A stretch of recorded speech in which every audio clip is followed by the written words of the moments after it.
Long term memory से start करते हैं। लास्ट टाइम हमने सेंसरी मेमोरी और शॉर्ट टर्म मेमोरी डिस्कस कर ली थी। अब जो थर्ड स्टेज आती है हमारी मेमोरी की वो है लॉन्ग टर्म मेमोरी। जब सेंसरी मेमोरी से पास होकर इंफॉर्मेशन शॉर्ट टर्म में जाती है, उसके बाद वहाँ से वो आती है लॉन्ग टर्म मेमोरी। तो यहाँ पे जो इन्फॉर्मेशन है मोर और लेस परमानेंटली स्टोर हो जाती है, और इसकी कैपेसिटी आई थिंक अभी तक जो रिसर्च में पता चला है कि अनलिमिटेड कैपेसिटी है, आप जितना मर्जी उसमें स्टोर कर सकते हो। ब्रेन में एक रिलेटिवली परमानेंट चेंज हो जाता है जब कोई चीज़ हमारे लॉन्ग टर्म मेमोरी के अंदर जाती है। लॉन्ग टर्म मेमोरी की इन्फॉर्मेशन थोड़ा सा रिट्रीव करना कभी कभी मुश्किल हो जाता है। इसमें ऐसा होता है कि इन्फॉर्मेशन अवेलेबल है लेकिन उसको एक्सेस नहीं कर पा रहे हम, तो ये थर्ड स्टेज हो जाती है, ठीक है। और परमानेंटली मोर और लेस है, मतलब ये भी नहीं कह सकते हर चीज़ बिल्कुल ही परमानेंट है। ब्रेन में कुछ चेंजेस होते हैं जिस वजह से परमानेंटली चीज़ें स्टोर हो जाती हैं। अभी तक यही लगता है कि इसकी कैपेसिटी अनलिमिटेड है, क्योंकि कभी ऐसा नहीं हुआ कि हमें लगा कि भाई अब हमारी जो मेमोरी है फुल हो गई है तो हम आगे और नहीं रन कर सकते।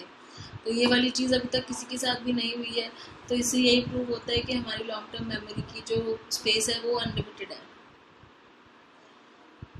बाकी लॉन्ग टर्म इसका नाम इसलिए ही है, long term says it all, means कि it is a relatively permanent change है। लॉन्ग टर्म चेंज होता है, न्यू जो मेमोरीज इसमें बनती है वो लॉन्ग टर्म के लिए होती हैं।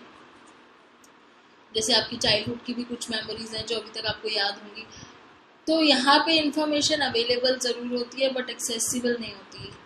काफ़ी सारी चीज़ें आपके माइंड में अवेलेबल हैं, आपकी मेमोरी में, लॉन्ग टर्म मेमोरीज में बहुत सारी मेमोरीज अवेलेबल हैं, लेकिन वो एक्सेसिबल नहीं है क्योंकि आप उसको याद नहीं कर पा रहे हो। कभी ना कभी किसी न चीज़ को देख के आपको कोई चीज़ याद आ जाती है, लेकिन जब आप चाहते हो अपनी मर्जी से आप उसको याद नहीं कर पाते, तो ये थोड़ा सा एक्सेस करना मुश्किल है।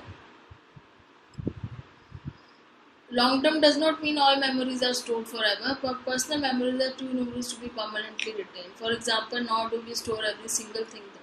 वे कह रहे हैं कि इसमें ये ज़रूरी नहीं कि हर चीज़ स्टोर हो गई हो। आपके साथ जितने भी आपकी पर्सनल एक्सपीरियंस है अभी तक इतने सालों में, इतने सारे एक्सपीरियंस है, हर चीज़ तो आप स्टोर नहीं करके रख सकते, हर चीज़ आप मेमोराइज नहीं कर सकते, तो हर चीज़ स्टोर हुई भी नहीं होगी। लेकिन काफ़ी चीज़ें हो जाती हैं जो हमारे लिए मीनिंगफुल होती हैं, ज़्यादा जो हमारे लिए इम्पोर्टेंट होती है। जो इन्फॉर्मेशन बार बार रिहर्स करते हैं हम, वो तो हो ही जाती है स्टोर। एंड उसके अलावा जैसे कि हम पोम्स याद करते थे बचपन में, मल्टीप्लिकेशन टेबल्स याद करते थे जिसको हम बार बार पढ़ते थे मेंटेनेंस रिहर्सल के लिए, जिसको आजकल रोट लर्निंग भी बोला जाता है। रोट का मतलब होता है कोई चीज़ बार बार रोटेट करके पढ़ते जाना, मतलब बार बार रट्टा मारना, उसको रोट लर्निंग बोलते हैं। बट मेंटेनेंस रिहर्सल इतना अच्छा तरीका नहीं है कोई भी चीज़ लॉन्ग टर्म मेमोरी में डालने का। उससे ज़्यादा बेटर है कि आप उसको इलेबोरेट करो, उसका मीनिंग समझो। तो मेंटेनेंस रिहर्सल जो है एक टेम्परेरी तरीका नहीं है लॉन्ग टर्म मेमोरी में कोई भी इंफॉर्मेशन स्टोर करने का। लॉन्ग टर्म मेमोरी में कैसे चीज़ें स्टोर होती है, इमेजेस की तरह होती है, साउंड की तरह होती है, स्मेल, टेस्ट, आपको स्मेल याद रहती है चीज़ों की, टेस्ट भी याद रहते हैं, फिर मीनिंग ऑफ वर्ड्स, कॉन्सेप्ट, ये सारी चीज़ें होती हैं। अब जो चीज़ें हम याद करते हैं उनका हम कैसे ज़्यादा देर तक याद रख पाते हैं, क्योंकि हम उसको किसी ना किसी और चीज़ के मीनिंग के साथ अटैच कर देते हैं, तो जिससे वो हमें याद आ जाती है। If STM can be thought of a working surface or desk, then LTM can be thought of a huge series of filing cabinet behind the desk in which files are stored in an organized fashion according to meaning. बड़ा अच्छा example इन्होंने यहाँ पे दिया है कि मान लो STM जो है एक टेबल है, डेस्क है जिस पे काम होता है, और LTM क्या है, उसके पीछे रखी हुई कुछ कैबिन्स हैं, अलमीराज की कैबिन्स है जिसमें बहुत सारी फाइल्स पड़ी हैं जो अल्फ़ाबेटिकली वाइज अरेंज होके रखी हुई हैं। तो STM में जिसमें आप काम करते हो, वर्किंग मेमोरी है जिस पे आप काम करते हो, और LTM मेमोरी क्या है जहाँ पे आपकी सारी फाइल्स पड़ी हुई हैं, जहाँ से आप उसको ऑर्गेनाइज फैशन में रखते हो और निकालते हो, तो ये LTM है। The best way to encode information into LTM in an organized fashion is to make meaningful through elaborative rehearsal. तो यही मैंने आप पे ऊपर बताया था आपको कि मेंटेनेंस रिहर्सल इतना अच्छा तरीका नहीं है। अगर LTM में कोई चीज़ स्टोर करनी है तो उसको इलेबोरेट करना ज़्यादा बेटर है, मतलब उसका मीनिंग समझ के। Elaborative rehearsal is a way of transferring information from STM to LTM. तो जब हम मेंटेनेंस रिहर्सल करते हैं तो हमारी इंफॉर्मेशन STM में ज़्यादा देर रहती है, लेकिन जब हम उसको इलेबोरेट कर देते हैं तो वो हमारे LTM में आ जाती है। इलेबोरेट करने का मतलब है उसके मीनिंग को समझ के किसी न किसी चीज़ के साथ उसका मीनिंग अटैच कर देना। अब मीनिंग अटैच करने का क्या मतलब होता है, ये जो चीज़ हम बार बार यूज़ कर रहे हैं कि मीनिंग को अटैच कर देना, उसका क्या मतलब है। एग्जाम्पल यहाँ दिया हुआ है, जैसे फ्रेंच में एक वर्ड होता है मेसन। मेसन का मतलब होता है हाउस। अब आपको ये याद करना है कि मेसन का मतलब हाउस होता है, तो ये आप कैसे याद करोगे कि मेसन हाउस होता है, फ्रेंच वर्ड है।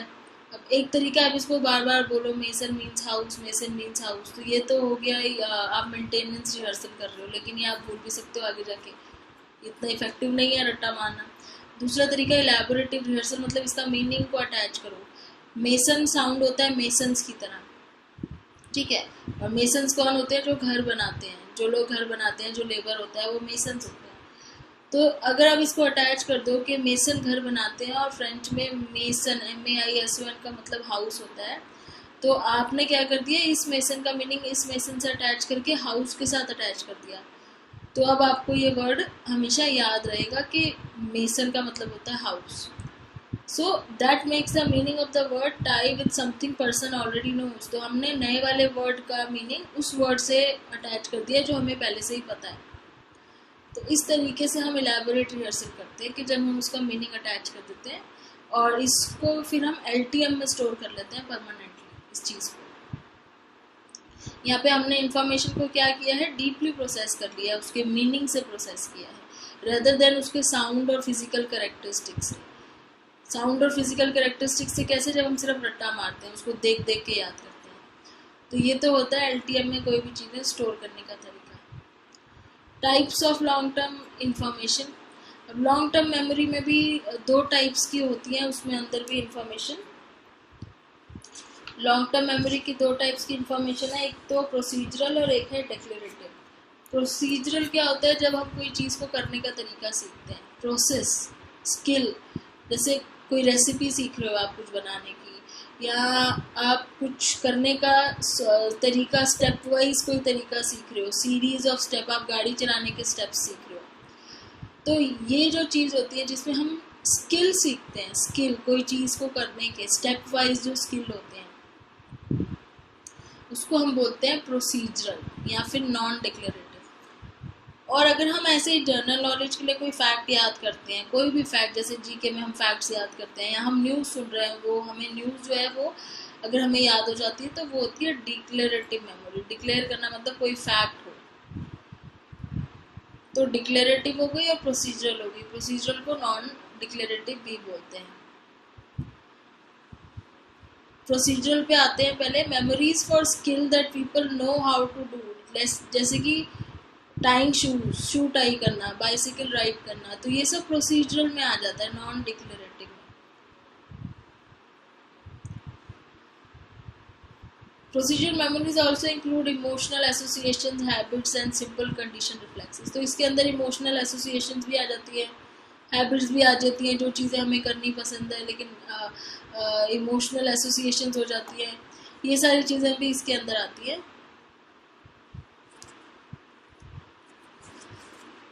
आगे चलते हैं इसमें।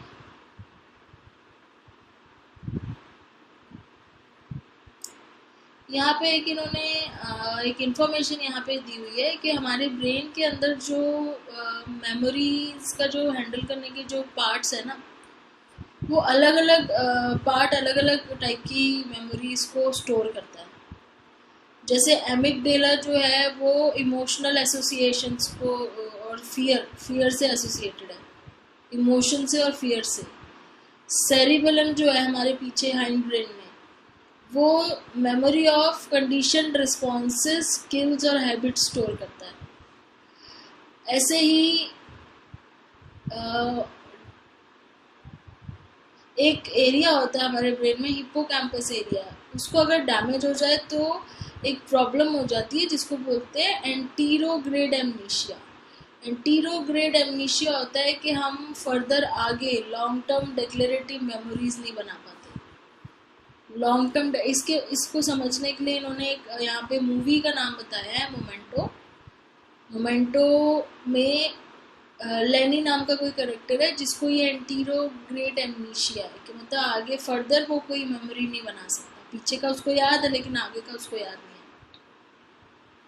इसी से रिलेटेड एक बहुत ही फेमस केस है HM, एक पर्सन का नाम था, उसके ऊपर जो भी रिसर्च हुई थी, उसके जो ब्रेन में डैमेज हुआ था और जो भी रिसर्च हुई थी वो इसी के ऊपर है, जो कि इस चैप्टर में नीचे डिटेल में डिस्कस किया हुआ। तो यहाँ पे इस पैराग्राफ में वो यही बता रहे हैं कि जो मेमोरीज है डिफरेंट टाइप की, जैसे प्रोसीजरल हो गई या डिक्लेरेटिव हो गई, वो अभी अलग अलग पार्ट्स के थ्रू सेव होती है।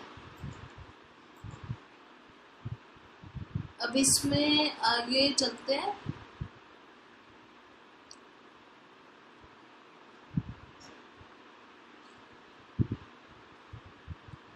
एक चीज़ और इन्होंने यहाँ बोला हुआ है कि अल्जाइमर जो डिसीज होता है ना, जो ओल्ड एज में होता है, जिसमें जनरली लोग भूलने लग जाते हैं चीज़ें, उसमें भी उसमें ये होता है प्रोसीजरल मेमोरीज नहीं भूलते हैं हम, मतलब उसमें ये कभी नहीं भूलता कोई कि how to walk, how to talk, fasten clothing, tie shoes, ये सारी चीज़ें नहीं भूलते हैं। तो ये इसलिए बता रहे हैं कि अगर कोई एक पार्ट डैमेज होने लग जाए तो उसका मतलब ये नहीं है कि टोटल मेमोरी डैमेज हो जाती है। उसमें कभी ये होता है कि या तो प्रोसीजरल मेमोरी पे इफेक्ट पड़ता है या डिक्लेरेटिव पे पड़ता है। तो क्योंकि हमारे ब्रेन में जो पार्ट्स हैं वो डिवाइडेड है कि कौन सा पार्ट किस मेमोरी के लिए रिस्पॉन्सिबल है। अब आगे चलते हैं। Procedural memory similar to the concept of implicit. Procedural memory को कई बार इम्प्लिसिट मेमोरी के नाम से भी आ जाता है, तो ये नाम भी आपने याद रखना है।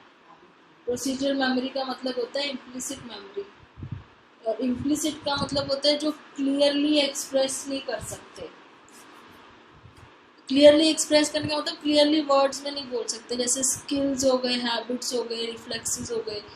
रिफ्लेक्स कैसे करना है ये क्लियरली वर्ड्स में बोलना थोड़ा मुश्किल है। स्किल्स भी आपको क्लियर वर्ड में, जैसे आप किसी को शू टाई करना सिखाना है तो क्या आप उसको वर्बल इंस्ट्रक्शन दे के सिखा सकते हो? बहुत मुश्किल है। लेकिन आप उसको डेमो दे के सिखा सकते हो। तो जो चीज़ क्लियरली वर्ड्स में बताने से ज़्यादा डेमो दे के करवाना ईजी होता है, उसको बोलते हैं इम्प्लिसिट मेमोरी या फिर प्रोसीजरल मेमोरी। पजल्स वगैरह सॉल्व करना, ये सब चीज़ें। तो ये हो गया इम्प्लिसिट और प्रोसीजरल। फिर आते हैं डिक्लेरेटिव मेमोरी पर। डिक्लेरेटिव होते हैं फैक्ट्स वगैरह जिनको हम बोल के भी बता सकते हैं, इसलिए इनको हम एक्सप्लिसिट भी बोलते हैं। तो फैक्ट्स हो गई, इंफॉर्मेशन, जनरल नॉलेज हो गई, जो आप स्कूल में सुनते हो, न्यूज़ में सीखते हो। नाउन क्या होता है, मैथ के सम 2+2 4, ये सब एग्जाम्पल इन्होंने यहाँ दिए हैं। जैसे आपको पता है कि आपने ब्रेकफास्ट में सुबह क्या खाया, आप बता सकते हो इजीली किसी को, तो वो सब डिक्लोरेटिव मेमोरीज हो गई। डिक्लोरेटिव के अंदर दो टाइप्स की मेमोरी आती हैं, एक आती है सिमेंटिक, एक आती है एपिसोडिक। सिमेंटिक मेमोरी और एपिसोडिक में क्या फ़र्क है? एपिसोडिक आपके एक्सपीरियंस होते हैं, सिमेंटिक होते हैं फैक्ट्स। एपिसोडिक एक्सपीरियंस होते हैं आपके खुद के।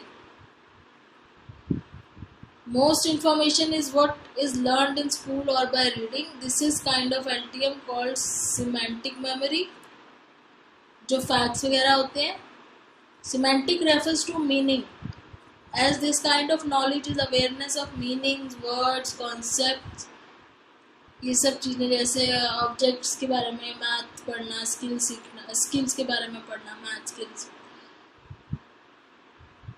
तो ये तो हो गया आपकी सिमेंटिक मेमोरी, जिसमें आप मीनिंग, फैक्ट्स, सिमेंटिक का मतलब भी मीनिंग होता है, तो फैक्ट्स वगैरह सीखते हो।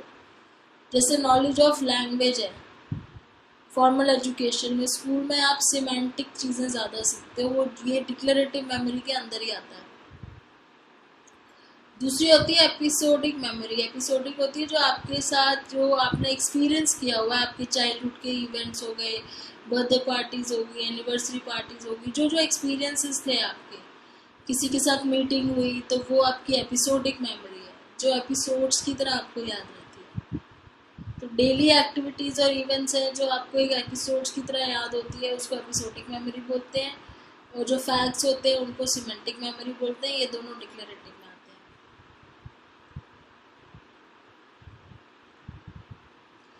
लॉन्ग टर्म मेमोरी जनरली क्या होता है कि जो एपिसोडिक मेमोरी होती है वो अपडेट होती रहती है, रिवाइज होती रहती है कॉन्स्टेंटली, कभी भी फिक्स नहीं होती है। तो इसलिए क्या होता है कि कुछ टाइम बाद हमें वो इतना ज़्यादा क्लियरली याद नहीं रहती है, थोड़ा थोड़ा फेड आउट होना शुरू हो जाता है, क्योंकि वो अपडेशन होती रहती है, उसमें रिवीजन होती रहती है। तो आप थोड़े टाइम बाद कुछ चीज़ें उसमें से भूलना शुरू कर देते हो। अगर आपको 2 साल पहले की कोई मीटिंग पूछें तो आप उतना क्लियरली नहीं बता पाते जितना आप उसको 2 साल पहले बता पा रहे थे। So episodic memory that are specially meaningful, कुछ होती है जो हमारे लिए बहुत ज़्यादा इंपॉर्टेंट होती है, जैसे हमारा फर्स्ट डे स्कूल का, कॉलेज का, डेट का, इस टाइप की जो होती है एपिसोडिक मेमोरी, वो हमें काफ़ी ज़्यादा देर तक क्लियरली याद रहती है। तो अपडेटिंग प्रोसेस रेगुलर चलता रहता है, इसलिए धीरे धीरे हमारी मेमोरीज जो है वो थोड़ा बहुत फेड आउट होना शुरू हो जाती है, लेकिन फिर भी ये काफ़ी लंबे टाइम तक स्टोर्ड रहती हैं। Episodic and semantic memories are example of declarative और एक्सप्लिसिट। अब इसको मैंने बताया था एक्सप्लिसिट भी बोल सकते हैं, क्योंकि ये हमारे कॉन्शियस में लाना इनको आसान है, और इनको मीनिंग, इनको वर्ड्स में बताना भी आसान होता है, डिटेल के साथ बताना भी आसान होता है, वर्ड्स में एक्सप्लेन करना। जैसे कोई नॉलेज, जनरल नॉलेज की बात है, कोई साइंस का कॉन्सेप्ट, आप इसको आराम से बोल सकते हो ना, अपने मुंह से समझा सकते हो, किसी को क्लियर नहीं बोल सकते, तो इसलिए इनको एक्सप्लिसिट, आप एक्सप्लिसिट को क्लियर समझ के याद कर लो। एक्सप्लिसिट मतलब क्लियर, इम्प्लिसिट मतलब नॉट वेरी क्लियर, क्योंकि उसमें हमें डेमो देख के समझाना इजी लगता है इंस्टेड ऑफ बोलना। फिर आते हैं लॉन्ग टर्म मेमोरी ऑर्गेनाइजेशन के ऊपर। तो यहाँ पे पहले ये आप चार्ट देख लो। लॉन्ग टर्म मेमोरी में डिक्लेरेटिव मेमोरी, जिसको एक्सप्लिसिट भी बोलते हैं, और प्रोसीजरल मेमोरी, जिसको इम्प्लिसिट भी बोलते हैं। इसके अंदर हमारे मोटर स्किल्स, मतलब जैसे हम हाथों से कोई चीज़ बनाना, एम्ब्रॉयडरी करना सीख रहे हैं, साइकिलिंग करना सीख रहे हैं। हैबिट्स, कंडीशन, रिफ्लेक्सेस होते हैं जो हम सडनली रिएक्ट करते हैं किसी चीज़ को, तो ये सारे प्रोसीजर में आते हैं। डिक्लेरेटिव में 2 आ गए, एपिसोडिक जो हमारे इवेंट्स होते हैं, और सिमेंटिक जो फैक्ट्स और जनरल नॉलेज की चीज़ें होती हैं।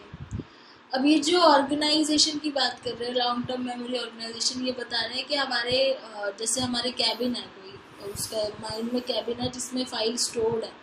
इन्होंने एक एग्जांपल दिया था ना कि मान लो टेबल है, वो आपका शॉर्ट टर्म मेमोरी है जिस पर आप काम कर रहे हो, पीछे जो फाइल्स रखी है वो लॉन्ग टर्म मेमोरी, और वो फाइल बहुत ऑर्गेनाइज तरीके से रखी हुई है। तो वही ऑर्गेनाइजेशन की बात हो रही है कि ऑर्गेनाइज कैसे होता है। तो यहाँ पे ये चार्ट है, इसको समझने की कोशिश करो। इस तरीके से ऑर्गेनाइज होती है। जैसे सपोज ये बर्ड है कैनरी, ये एक बर्ड होती है येलो कलर की, तो इसके साथ ये 2 चीज़ें अटैच होंगी कि आपको इसके साथ ये 2 चीज़ें याद आ जाएंगी कि ये गाती है और ये येलो कलर की होती है। और तीसरी कैटेगरी इसके साथ अटैच होगी कि ये बर्ड है, तो ये बर्ड के साथ अटैच हो गई कैनरी। फिर क्या होगा, बर्ड के साथ और क्या चीज़ें अटैच होंगी आपकी, ये समझ लो फाइल्स आएंगे कि एक फाइल है, बर्ड की फाइल है एक आपके माइंड में, ठीक है। लॉन्ग टर्म मेमोरी में एक फाइल है बर्ड, तो उसके साथ उसके कौन कौन से पेजेस लगे होंगे, उसमें कैनरी का पेज होगा, उसमें और ये चीज़ें लिखी होंगी कि has wings, can fly, has feathers. तो जिस चीज़ की भी ये सब, जिसमें भी आपको ये 3 चीज़ें दिखेंगी, जिसके विंग्स होंगे, फ्लाई कर सकता होगा, फेदर्स होंगे, उसको आप पहचान लोगे कि ये बर्ड है। ऐसे ये ऑस्ट्रिच होगा, तो ऑस्ट्रिच को आप बर्ड के साथ अटैच करके चेक करने की कोशिश करोगे कि क्या इनकी ये तीनों चीज़ें ऑस्ट्रिच पे फिट बैठती हैं। फिर आप उसको देखो क्या ये बर्ड है या नहीं है। ऐसे ही कैनरी एक येलो कलर का बर्ड होता है, तो उसको भी आप चेक करो कि उसकी अपनी कैरेक्टरिस्टिक्स क्या है और वो बर्ड वाली कैरेक्टरिस्टिक से कितना मैच करती है।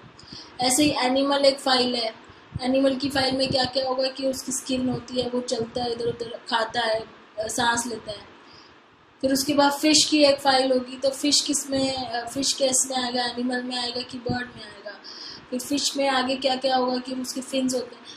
इस तरीके से हमारे माइंड में चीज़ें स्टोर होती हैं ऑर्गेनाइज तरीके से, और हम ये चीज़ें बहुत जल्दी रेफ़र कर लेते हैं। ऐसे नहीं कि पहले हम 1 सेकंड हमने लगाया बर्ड पे जाने में, फिर 1 सेकंड लगाया उसकी कैरेक्टरिस्टिक्स पढ़ने में, तो ऐसे हम सोचते नहीं है, ये सडनली साइमल्टेनियसली ये रिएक्शन हमारे माइंड में हो जाता है।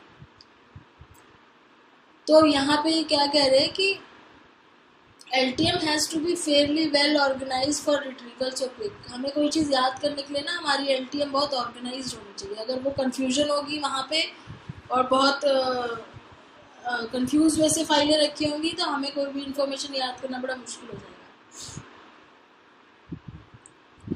और रिसर्च ये कहती है कि लॉन्ग टर्म मेमोरी में चीज़ें जो है मीनिंग और कॉन्सेप्ट की टर्म्स में ऑर्गेनाइज करी जाती हैं। मीनिंग और कॉन्सेप्ट की टर्म्स में मतलब इस तरीके से, जैसे कॉन्सेप्ट है बर्ड, तो उसका क्या मीनिंग होता है वो यहाँ पे इसके साथ लिखा हुआ है, फिर उसके साथ उसके एग्जाम्पल्स। ऐसे ही कॉन्सेप्ट है एनिमल। तो इस तरीके से इस जो ये यहाँ पे नेटवर्क दिख रहा है आपको, इसको बोलते हैं semantic network. Semantic network model of memory concepts that are related in the meaning are thought to be stored physically near each other in the brain। तो इससे रिलेटेड जो भी कंसेप्ट होंगे ये इसके साथ साथ ही आसपास ही होंगे। एनिमल वाले देखो ये वाले बर्ड से दूर है क्योंकि ये इससे रिलेटेड नहीं है। Canary and ostrich are stored near the concept node of bird. जैसे कैनरी और ऑस्ट्रिच जो बर्ड के साथ साथ ही हैं, क्यों? क्योंकि हम तो पता है कि हमें दोनों बर्ड की कैटेगरी में आएंगे। जबकि शार्क है, शार्क वो बर्ड से और एनिमल से काफ़ी दूर है क्योंकि वो फिश के साथ है। तो इस तरीके से जो चीज़ जिससे रिलेटेड होती है वो उसके पास ही स्टोर होती है, इसलिए हमें सडनली रिट्रीव करना ईजी हो जाता है। तो ये नेटवर्क है और ये नोड्स हैं, जो फोकल पॉइंट्स हैं ये नोड्स हैं, इनको बोलते हैं नोड्स।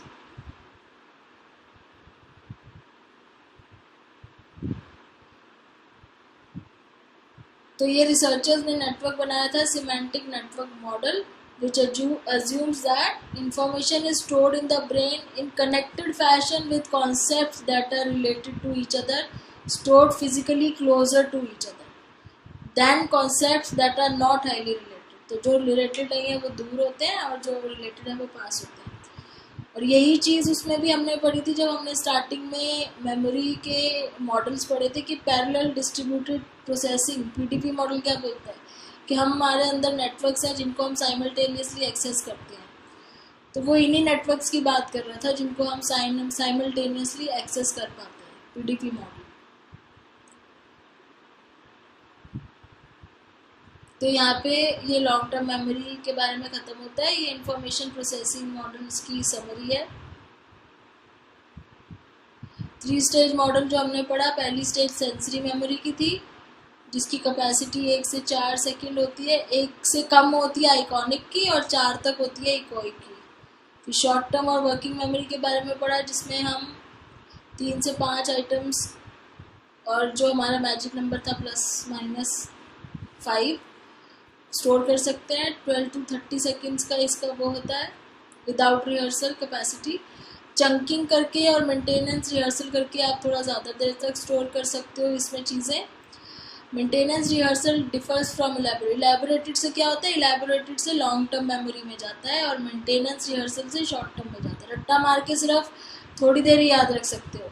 लॉन्ग टर्म इलेबोरेट मतलब से समझ के आप लॉन्ग टर्म ज़्यादा देर याद कर सकते हो, इसलिए एग्ज़ाम में भी बोलते हैं। और यही चीज़ मैं हमेशा फोकस करती हूँ कि रट्टा मार के नहीं करनी चाहिए कोई भी चीज़ याद, क्योंकि वो सिर्फ शॉर्ट टर्म मेमोरी में जाती है। अगर आप मीनिंग समझ के याद करोगे तो वो लॉन्ग टर्म मेमोरी में जाएगी। फिर लॉन्ग टर्म मेमोरी में अनलिमिटेड कैपेसिटी मानी जाती है अभी तक तो, और ये रिलेटिवली परमानेंट होती है। फिजिकल चेंजेस होते हैं ब्रेन में। इसके अंदर कौन कौन से एरियाज इन्वॉल्व हैं जो हमने डिस्कस किए थे, हिप्पोकैम्पस है, एमिगडेला है, सेरिबेलम है। एलिबरेटिव रिहर्सल करके लॉन्ग टर्म में स्टोर कर सकते हो आप। डिफरेंट टाइप्स हैं इसमें, प्रोसीजरल और डिक्लेरेटिव। प्रोसीजरल मतलब इम्प्लिसिट मेमोरी, जैसे स्किल्स हो गए, हैबिट्स हो गए, रिस्पॉन्सेज हो गए, जिसमें एमिगडेला और सेरिबेलम दोनों इन्वॉल्व है। डिक्लेरेटिव होती है एक्सप्लिसिट, जिसमें फैक्ट्स और इन्फॉर्मेशन आता है और इसके अंदर ही आपकी सिमेंटिक और एपिसोडिक आ जाती है। फिर एक सिमेंटिक नेटवर्क मॉडल है जो ये बताता है कि जो एलटीएम है उसमें जो फाइल्स हैं, कॉन्सेप्ट्स हैं, वो प्रॉपर्ली अरेंज्ड है, अपने मीनिंग और कॉन्सेप्ट्स के पास पास अरेंज्ड है। और पैरेलल डिस्ट्रीब्यूटेड प्रोसेसिंग मॉडल जो स्टार्टिंग में हमने डिस्कस किया था वो भी इसी सिमेंटिक नेटवर्क मॉडल की बात कर रहा था कि हमारी जो स्पीड है ब्रेन की वो यहाँ पे बहुत फास्ट है, हर कॉन्सेप्ट पे फटाफट से उसको एक्सेस कर लेता है। अब आते हैं इसके क्विज के ऊपर, छोटा सा क्विज है, उसके बाद ये वीडियो खत्म कर देंगे। क्वेश्चन नंबर 1 है, Fathia learned her multiplication facts by repeating them over and over until she had them memorize. Fatia was using what kind of years? तो फेतिया कौन सा वो यूज़ कर रही है बार बार, अगर वो याद कर रही है अपने टेबल, तो कौन सी वाली वो यूज़ कर रही है? मेंटेनेंस रिहर्सल यूज़ कर रही है ना, क्योंकि लैबोरेटरी में तो मीनिंग करते हैं. Of the following which is the most similar to the concept of long term memory? इसमें से कौन सा लॉन्ग टर्म मेमोरी से सिमिलर है? Revolving door, desktop, computer keyboard की फाइलिंग कैबिनेट? तो फाइलिंग कैबिनेट आएगा जिसमें फाइल स्टोर होती है. Long term memories are encoded in terms of, सारी चीज़ें आएंगी. साउंड की टर्म में भी एनकोड होती है, इमेजेस भी होती है, मीनिंग्स एंड कॉन्सेप्ट भी होते हैं. Which type of LTM is seldom if ever lost by the people with Alzheimer disease? Alzheimer में कौन सी टाइप की मेमोरी लॉस बहुत कम होती है? वैसे होती नहीं है, लेकिन हो भी तो प्रोसीजरल मेमोरी बहुत कम लॉस होती है. कैसे कोई चीज़ करनी है, परफॉर्म करनी है, स्किल वाली कम लॉस होती है. In the game show who wants to be a millionaire, contestants are asked a series of questions of general information. Although of increasing difficulty, the type of memory needed to access the answer to these kind of question is, एक show आता है Who Wants to Be a Millionaire, जैसे हमारे India में आता है कौन बनेगा करोड़पति. तो उसमें अगर क्वेश्चन पूछ रहे हैं लोगों से, तो उस टाइम पे कौन सी मेमोरी की ज़रूरत पड़ेगी उनको? एपिसोडिक की ज़रूरत पड़ेगी, वर्किंग की ज़रूरत पड़ेगी, प्रोसीजरल की, सिमेंटिक की? उसमें क्वेश्चन आंसर्स पूछ रहे हैं, फैक्ट्स पूछ रहे हैं, जनरल नॉलेज पूछ रहे हैं, फैक्ट्स है. तो प्रोसीजरल तो आएगी नहीं, एपिसोडिक भी नहीं आएगी, क्योंकि एक हमारे ये इवेंट्स होते हैं, एक्सपीरियंसेस होते हैं. वर्किंग मेमोरी तो शॉर्ट टर्म में आ जाती है, तो यहाँ पे बची सिमेंटिक. तो लॉन्ग टर्म की सिमेंटिक मेमोरी चाहिए. फिर है the internet with its series of links from one site to many other is a good analogy. Internet में जैसे बहुत सारे कनेक्शंस होते हैं, उसको किससे आप कनेक्ट कर सकते हो यहाँ पे? शॉर्ट टर्म से, एपिसोडिक से, प्रोसीजरल से, कि लॉन्ग टर्म से? तो हमने ऊपर जो अभी नेटवर्क मॉडल पढ़ा था, सिमेंटिक नेटवर्क मॉडल, वो बिल्कुल इंटरनेट के मॉडल पे बेस है, और वो लॉन्ग टर्म मेमोरी का मॉडल है. तो यहाँ पे ये खत्म हो गया. नेक्स्ट जो आपके टॉपिक है इसमें, उसको हम नेक्स्ट वीडियो में स्टार्ट करेंगे.